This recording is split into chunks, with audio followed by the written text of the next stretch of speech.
सर्वेभ्यो नमो नमः। आज हम सब कल की कक्षा के आगे का पाठ करते हैं, तो चलिए प्रारंभ करते हैं। वासंती का ये श्लोक हो गया था। उसके बाद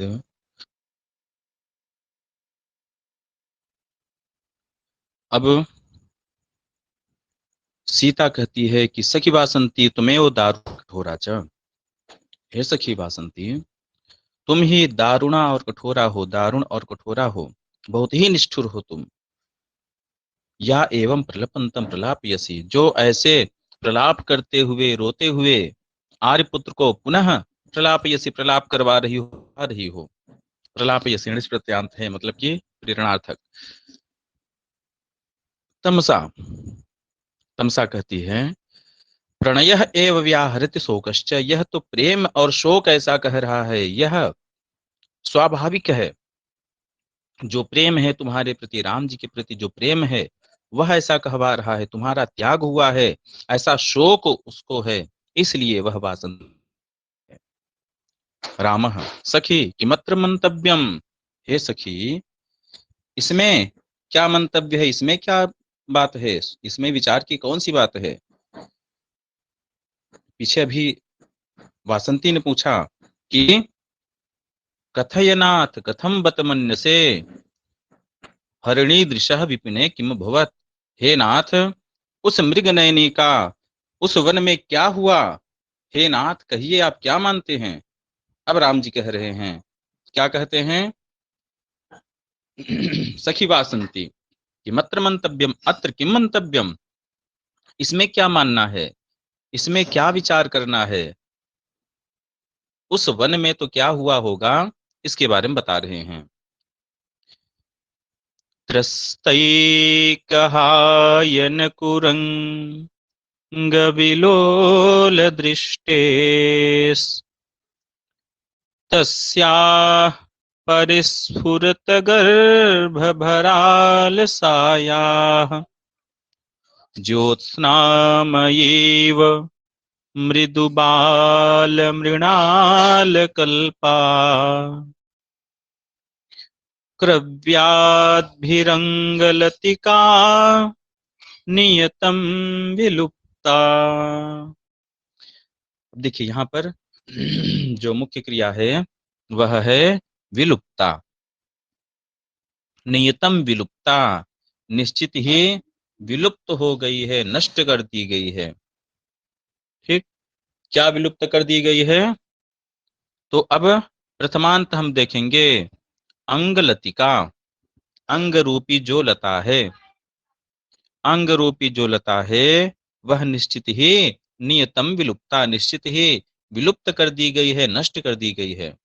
किसकी अंगलतिका, तो यहां से लेना है तस्याह, तस्याह कस्याह, तस्याह सीतायाह, उस सीता की जो अंगलतिका है, नियतम विलुप्ता, निश्चित ही नष्ट कर दी गई है। कैसी है अंगलतिका और कैसी है वह सीता, इसके बारे में अब तस्याह के जो विशेषण है षष्ठ्यंत, वह षष्ठ्यंत हो जाएंगे, और अंगलतिका जो प्रथमांत है वह अंगलतिका के विशेषण हो जाएंगे। तो चलिए देखते हैं, सबसे पहले षष्ठ्यंत को देखते हैं। पहला है षष्ठ्यंत पद, त्रस्तैक हाय कुरंग विलोल दृष्टे। तस्याह, वह सीता कैसी है, उस वन में छोड़ देने के पश्चात सीता की स्थिति कैसी है।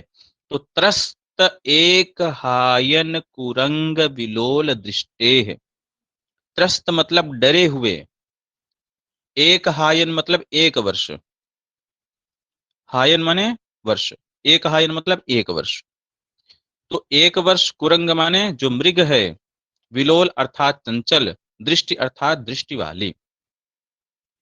तो त्रस्तैक हायन कुरंग विलोल दृष्टि ही तस्याह दृष्टि है। ठीक, तो त्रस्त मतलब डरे हुए, एक वर्ष के मृग के तुल्य चंचल दृष्टि वाली। जैसे एक वर्ष का कोई मृग का बच्चा होता है, वह एक वर्ष का मृग अभी अभ्यस्त नहीं है, कैसे भागना है, कैसे दौड़ना है, कैसे क्या करना है। और किसी हिंसक जंतु ने आक्रमण कर दिया, तो अब कैसे भागना है, इस प्रकार से चंचल दृष्टि वाला हो गया है। ऐसी सीता, मतलब दृष्टि उसकी इतनी चंचल है, जैसे डरे हुए 1 वर्ष के मृग के समान। था तो वह भी डरी हुई है, और डरी हुई के कारण क्या, कैसी वहां पर होगी जंगल में, दृष्टि को इधर उधर भगा रही होगी, किधर जाए किधर न जाए, किधर जाए किधर न जाए, इस प्रकार से। तो त्रस्तैक हायन कुरंग बिलोल दृष्टे, डरे हुए 1 वर्ष के मृग के समान चंचल नेत्रों वाली, और परिस्फुरित गर्भ भराल साया। परिस्फुरित अर्थात स्पष्ट है, जो हिल डुल रहा है। स्फुरण मतलब कि हिलना डुलना, परिस्फुरित मतलब जो हिल डुल रहा है, ऐसे गर्भस्थ शिशु। गर्भ अर्थात गर्भस्थ जो शिशु है, उसके भर अर्थात भार से, अलसायाह, अलसा अलसा सीता, जो आलस्य से युक्त है। परिस्फुरित अर्थात उसका गर्भ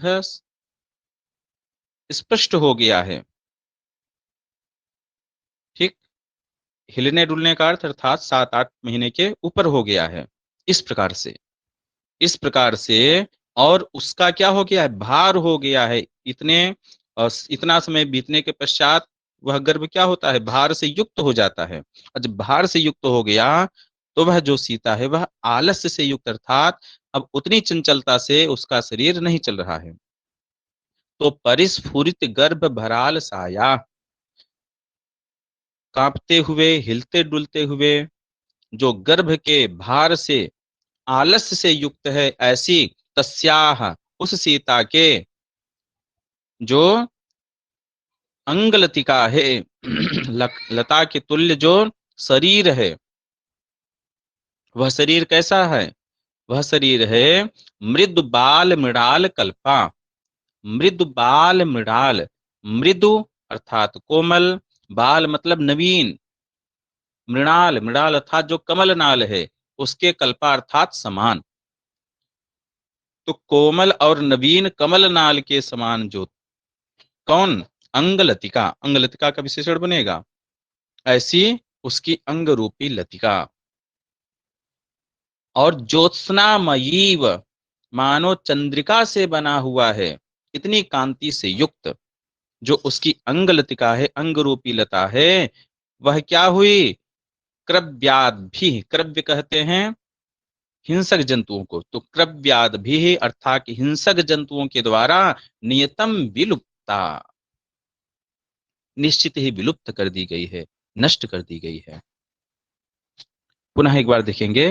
त्रस्तैक हायन कुरंग विलोल दृष्टे, डरे हुए 1 वर्ष के मृग के तुल्य चंचल नेत्रों वाली, और परिस्फुरित गर्भ भराल साया, हिलते डुलते हुए गर्भ के भार से, आलस्य से युक्त, तस्याह उस सीता के,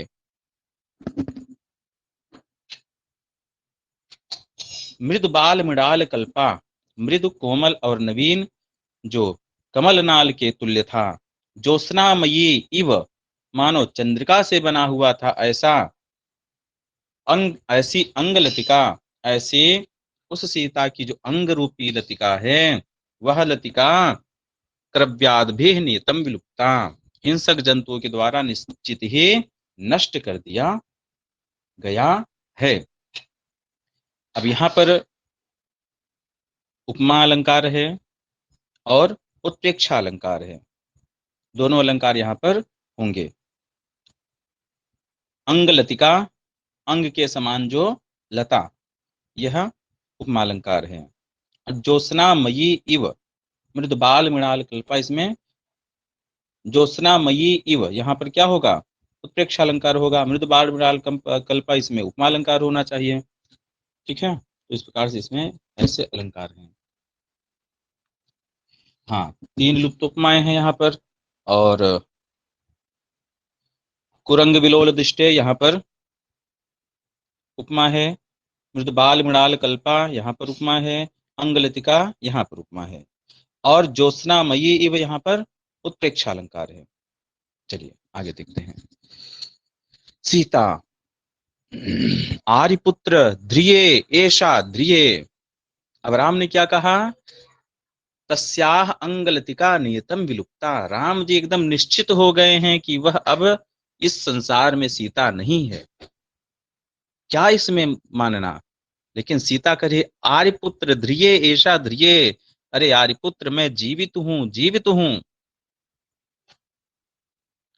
ध्रिये अर्थात ध्रि धातु है ना, मैं धारण कर रही हूं उस शरीर को, वह विलुप्त नहीं हुई है, मैं उस शरीर को धारण कर की हूं अभी, अर्थात मैं अभी जीवित हूं, जीवित हूं। रामः, हा प्रिय जानकी क्वासी। हे प्रिय जानकी, तुम कहाँ हो?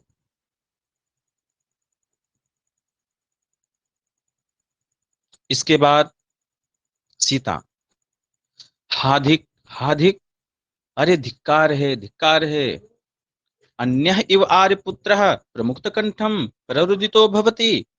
अन्यः इव यहाँ पर विसर्ग होगा, अन्यस होगा, भो भुगो घो पुरुष योषि और लोप साकल्य से। अन्य इव आर्यपुत्रः, अरे अन्य सामान्य व्यक्ति के समान आर्यपुत्र प्रमुक्त कंठम प्ररुदितो भवति, मुक्त कंठ हो करके रो रहे हैं। आज तक सीता जी ने राम जी को ऐसे रोते हुए कभी नहीं देखा था जैसा कि आज देख रही हैं। इस प्रकार से प्रमुक्त कंठ होकर के रोना, क्योंकि स्वभावतः कैसे हैं? गंभीर हैं।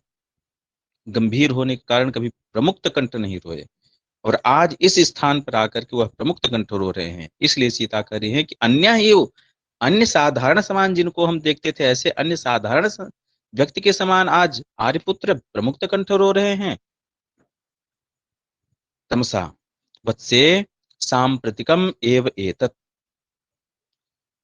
हे पुत्री, यह सांप्रतिक है, अर्थात उचित ही है। एतत् सांप्रतिकम एव, यह सांप्रतिक ही है, यह उचित ही है। क्यों उचित ही है?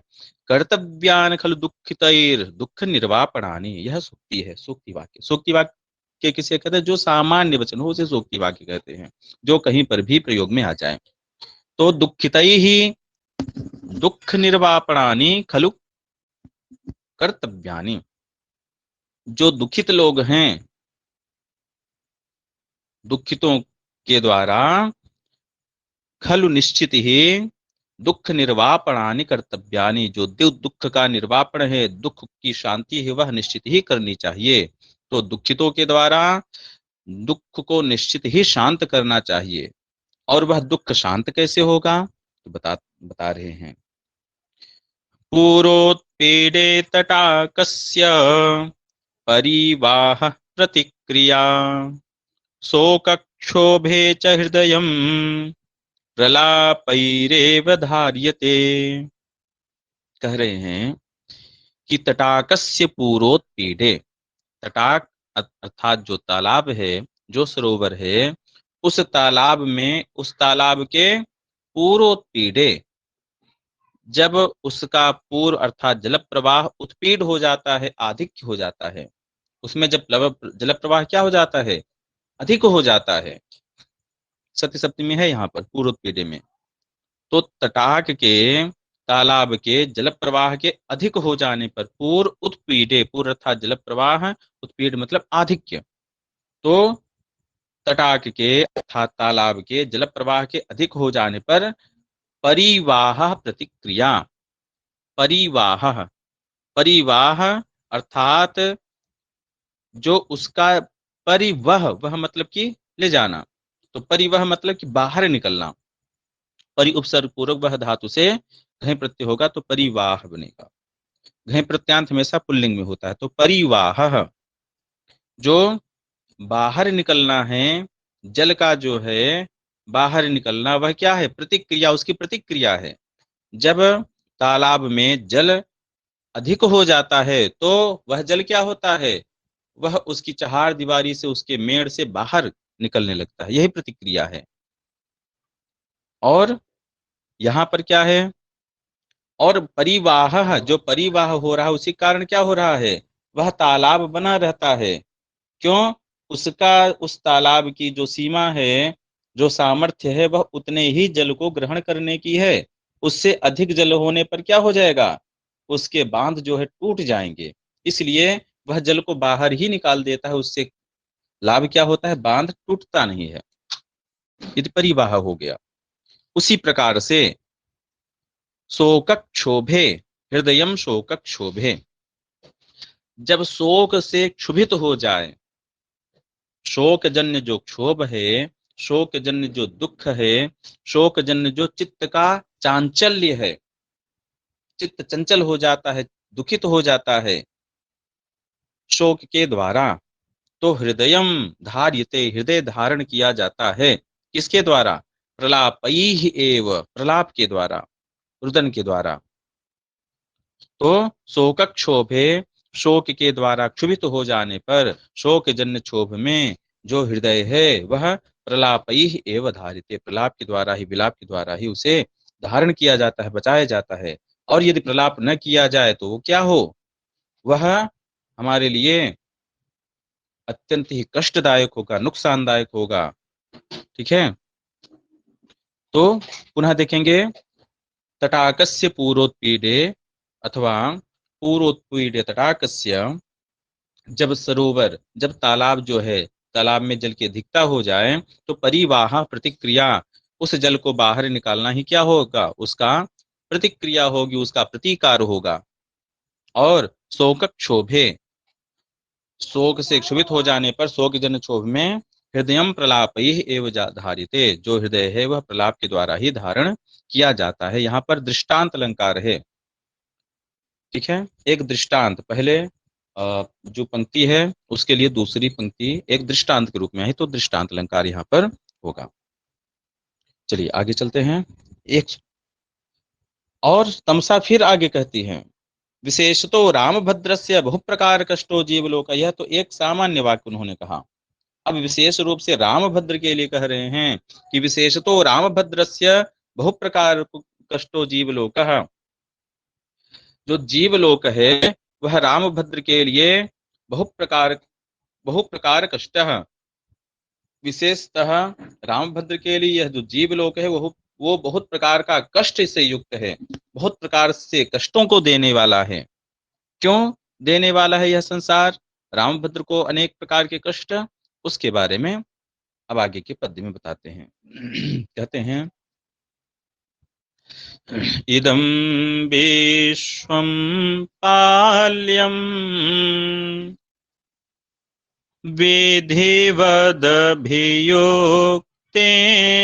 मनसा, प्रियाशोको जीवम् कुसुममिव घर्मोग्लपयति,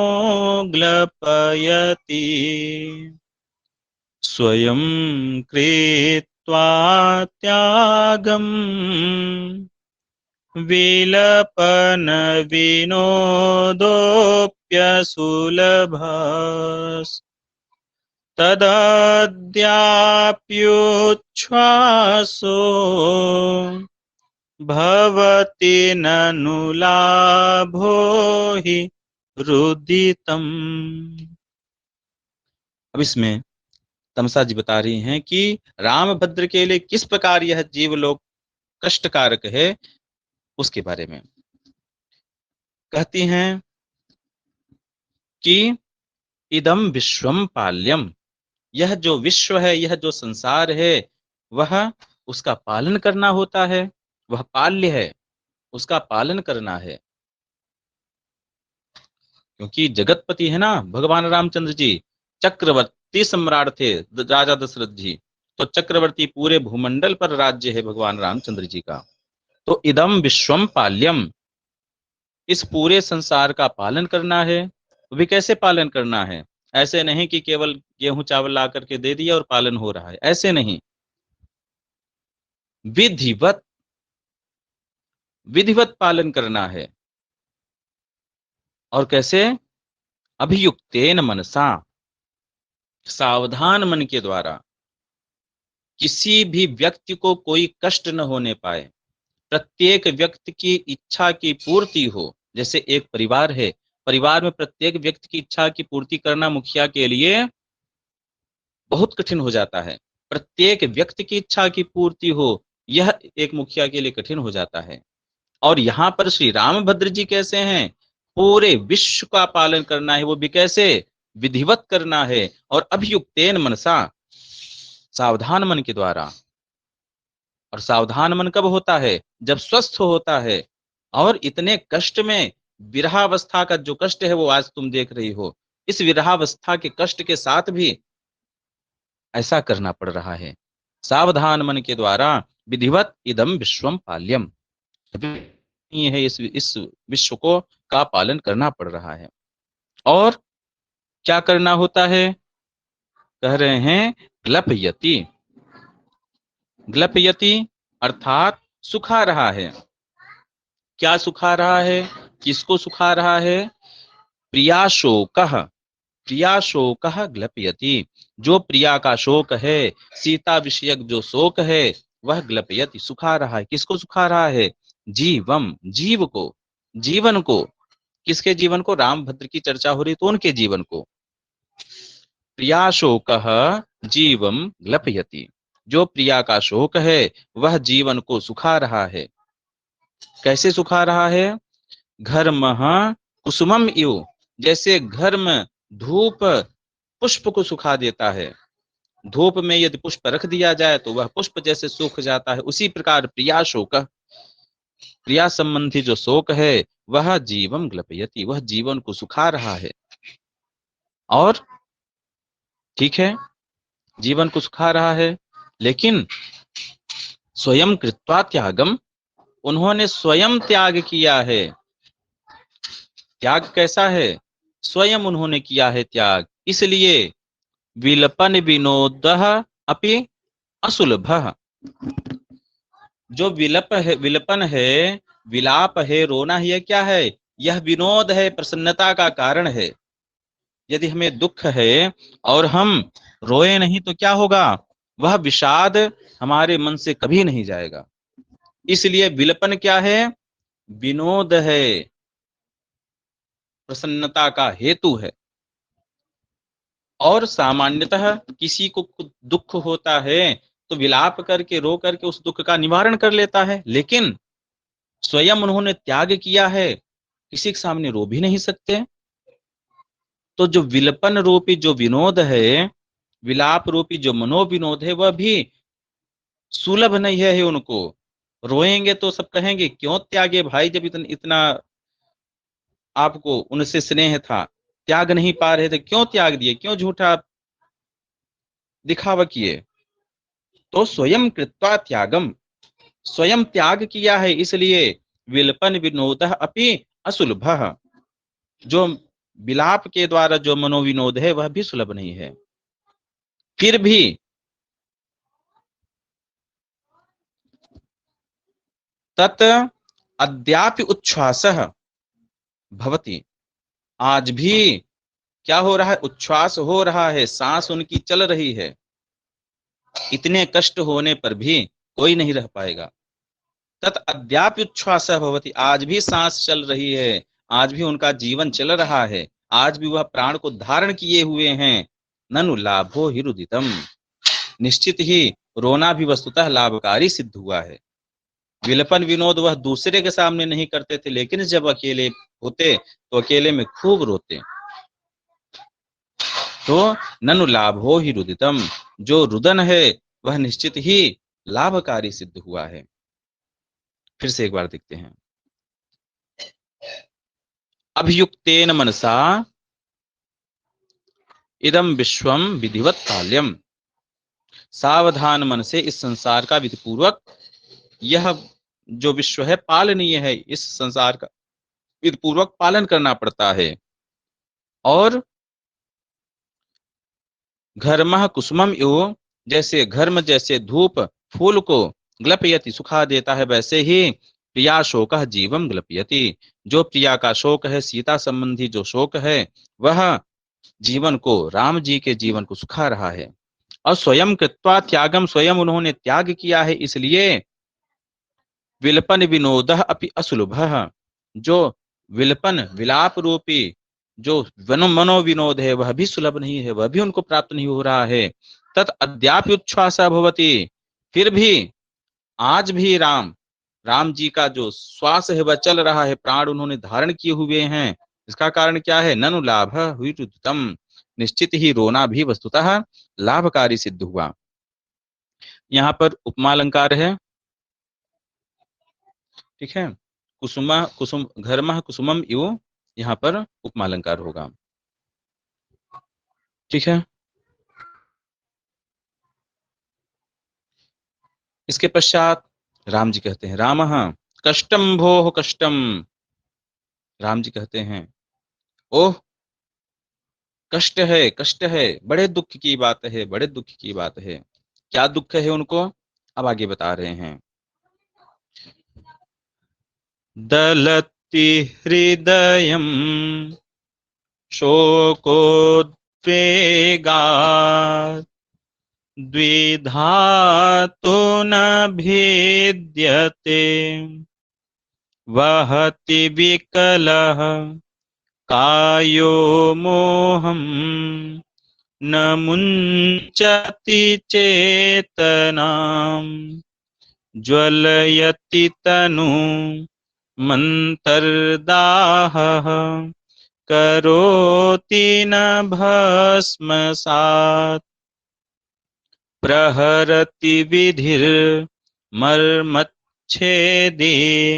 न कृन्तति जीवितम्। अब राम जी आगे कह रहे हैं, क्या कह रहे हैं? दलती हृदयम दलती, हृदय को क्या कर रहा है? दलती, शोकोद्वेगात् दलती, हृदय शोक की व्याकुलता से क्या हो रहा है? दलती, फट रहा है। हृदयम शोकोद्वेगात् दलती, जो हृदय है, मेरा चित्त है, वह शोकोद्वेगात्, शोक के उद्वेग के कारण, शोक की अत्यधिक व्याकुलता के कारण, दुख की व्याकुलता के कारण दलती, दलित हो रहा है, फट रहा है। लेकिन द्विधातु निबध्यते, लेकिन दो टुकड़े नहीं हो जा रहे हैं। दो टुकड़े हो जाए कहानी समाप्त हो जाए। तो हृदय जो है फट रहा है, लेकिन द्विधातु निबध्यते, दो टुकड़े में विभक्त नहीं होता, कष्ट है। और क्या है? कह रहे हैं विकलः कायः मोहम वहति, जो विकल काय है, विकल अर्थात व्याकुल जो शरीर है, मोहम वहति, मूर्छित तो होता है। जो व्याकुल शरीर है मूर्छित तो बार बार हो रहा है, लेकिन चेतनाम न मुंचति, जो चेतना है वह नहीं छोड़ रहा है। यह जीवन कैसे चल रहा है? चेतना से युक्त। जो चेतना छूट जाती है तभी प्राण जो शरीर अंत हो जाता है। तो काय विकलः कायः मोहम वहति, जो व्याकुल शरीर है वह मोह को तो वहन कर रहा है, अर्थात मूर्छित तो होता है शरीर, लेकिन चेतनाम न मुंचति, चेतना को नहीं छोड़ता। अर्थात हम मूर्छित होते हुए भी हमारे रक्त प्रवाह होते रहते, श्वास हमारी चलती रहती है, हृदय की धड़कन चलती रहती है, चेतना नहीं जाती है हमारी, ठीक है। लेकिन यहाँ पर क्या है? विकलः कायः मोहम वहति, जो व्याकुल शरीर है मूर्छित तो हो रहा है, लेकिन चेतनाम न मुंचति, वह चेतना को नहीं छोड़ रहा है। और इसके पश्चात क्या कहते हैं? अंतरदाह, जो अंदर दाह हो रहा है, हृदय के अंदर जो दाह हो रहा है, आंतरिक जो संताप है, वह क्या कर रहा है? तनुम ज्वलयति, वह तनु को जला रहा है, अर्थात शरीर को जला रहा है। भस्मसात न करोति, लेकिन भस्म नहीं कर देता। जला तो रहा है लेकिन भस्म नहीं कर दे रहा है, केवल जला रहा है। भस्म कर दे तब तो शांति मिल जाए, लेकिन भस्म नहीं कर रहा है, केवल धीरे धीरे धीरे धीरे उसको जला रहा है। तो अंतरदाह तनुम ज्वलयति, जो आंतरिक दाह है, आंतरिक जो संताप है, वह तनुम ज्वलयति, वह शरीर को जला रहा है, भस्म सात न करोति, भस्म नहीं कर दे रहा है। और मर्मच्छेदी विधि, जो मर्मच्छेदी विधि है, मर्म अर्थात जो कोमल स्थान है, ऐसे मर्म स्थल पर छेद करने वाला, उसको बींधने वाला। ठीक, कठोर स्थान पर तो अगर ये एक बार प्रहार लगता है तो वह सहनीय होता है, लेकिन कोमल स्थानों पर यदि कोई प्रहार किया तो वह असहनीय हो जाता है। तो मर्मच्छेदी विधि ही, मर्म स्थल को छेदने वाला, मर्म स्थल को बींधने वाला जो विधि है, जो भाग्य है, वह प्रहरति, प्रहार तो करता है, प्रहार तो कर रहा है, लेकिन जीवितम न कृंतति, जो हमारा जीवन है उसको काट नहीं रहा है, उसको सर्वथा नष्ट नहीं कर रहा है। पुनः एक बार देखते हैं। राम जी कहते हैं कि हृदयम शोकोद्वेगा दलति, जो मेरा हृदय है वह शोक की व्याकुलता के कारण, शोक के उद्वेग कारण दलति, दलित हो रहा है, फट रहा है। द्विधा तुन भिद्यते, लेकिन दो टुकड़ों में विभक्त नहीं हो रहा है। विकलह कायः मोहम वहति, जो व्याकुल मेरा शरीर है वह मोहम वहति, मूर्छित तो होता है, लेकिन चेतनाम न मुंचति, चेतना को नहीं छोड़ता। अंतरदाह तनुम ज्वलयति, जो आंतरिक संताप है वह शरीर को जला रहा है, भस्मसात न करोति, भस्म नहीं करता। मर्मच्छेदी विधि ही, मर्म स्थल पर छेद करने वाला, मर्म स्थल को बींधने वाला जो भाग्य है, विधि है, प्रहरति, प्रहार तो करता है, कष्ट तो देता है, लेकिन जीवितम न कृंतति, जो मेरा जीवित है, जो मेरा जीवन है, उसको नष्ट नहीं कर दे रहा है। इतना कष्ट है। इसके पश्चात पुनः राम एक वाक्य कहते हैं। रामः भगवन्तः, हे भगवन्तः पौरजानपदाः, अरे भगवन्तः पौरजानपदाः, पुरजन के हे महानुभावो, भगवन्तः हे भगवन, हे महानुभावों, पौरजानपदाः, हमारे पुरजन वासी जो भी हैं, उनको संबोधित करके अब कह रहे हैं, उलाहना दे रहे हैं। क्या कह रहे हैं? न किल भवताम देव्या स्थानम गृहे भीमतं ततस तृणमिव वने शून्ये त्यक्ता न चाप्यनुशोचिता चिरपरिचितास् ते ते भावास् तथा द्रवयन्ति माम् इदम शरणै रद्यास्माभिः प्रसीदतरोद्यते।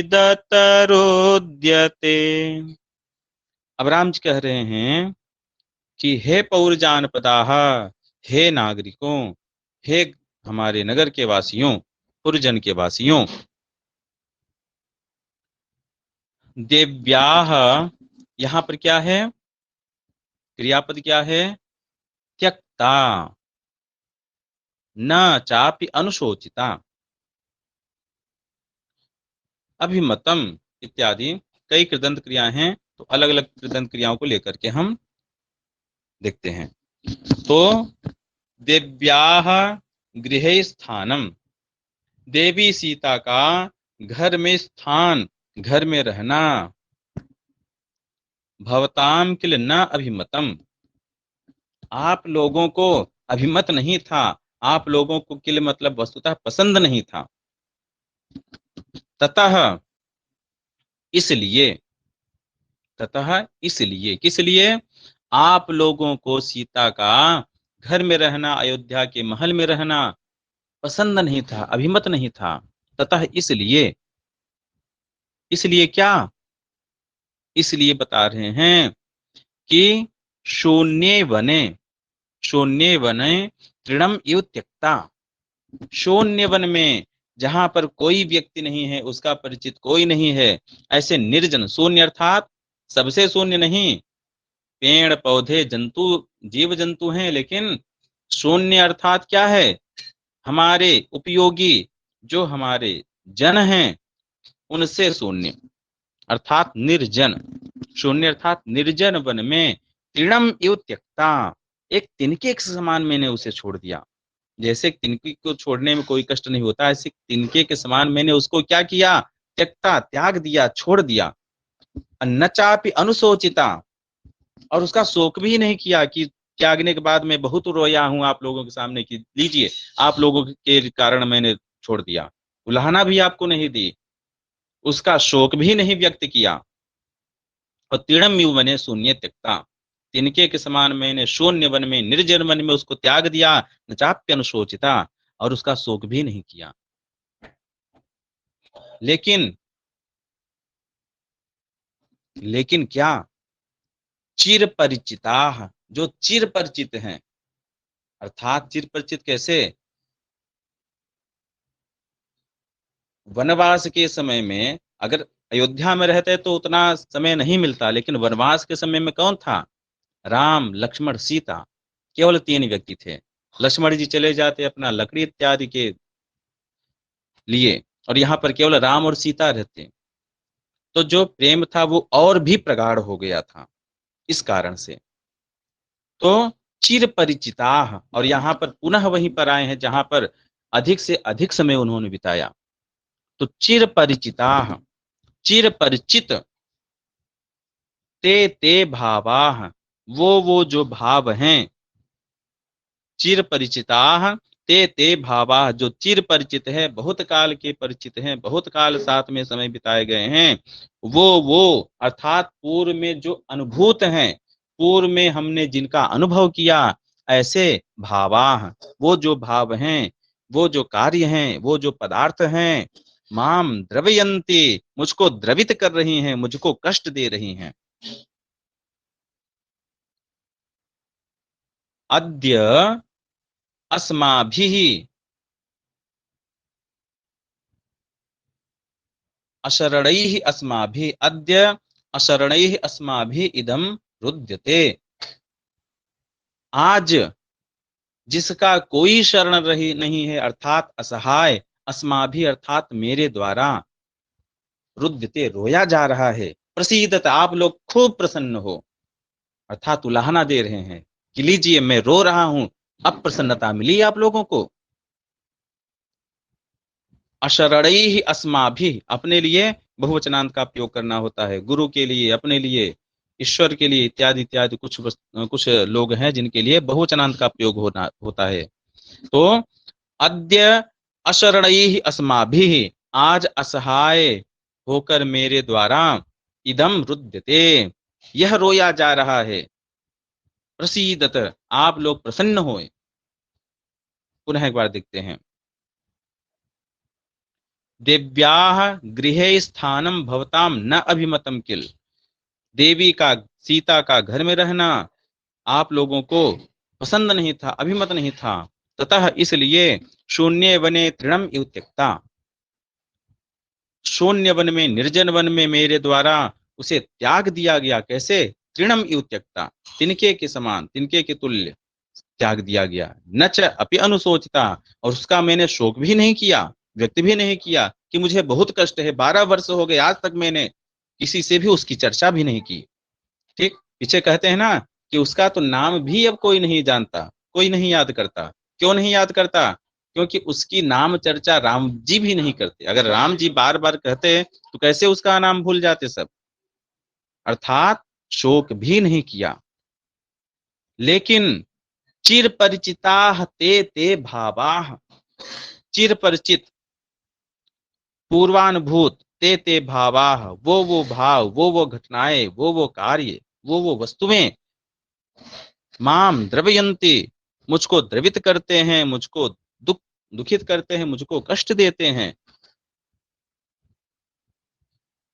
अशरणैः अस्माभिः असहाय मेरे द्वारा इदम रुद्यते, यह रोया जा रहा है।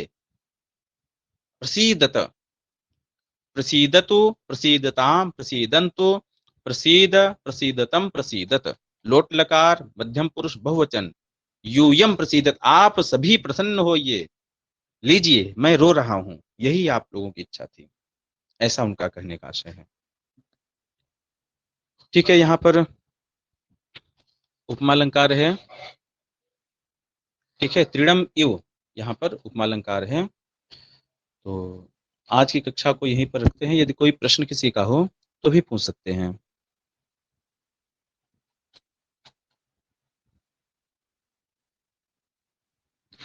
जी ठीक है, फिर कक्षा को यहीं पर पूर्ण करते हैं। सर्वेभ्यो नमो नमः, धन्यवादाः।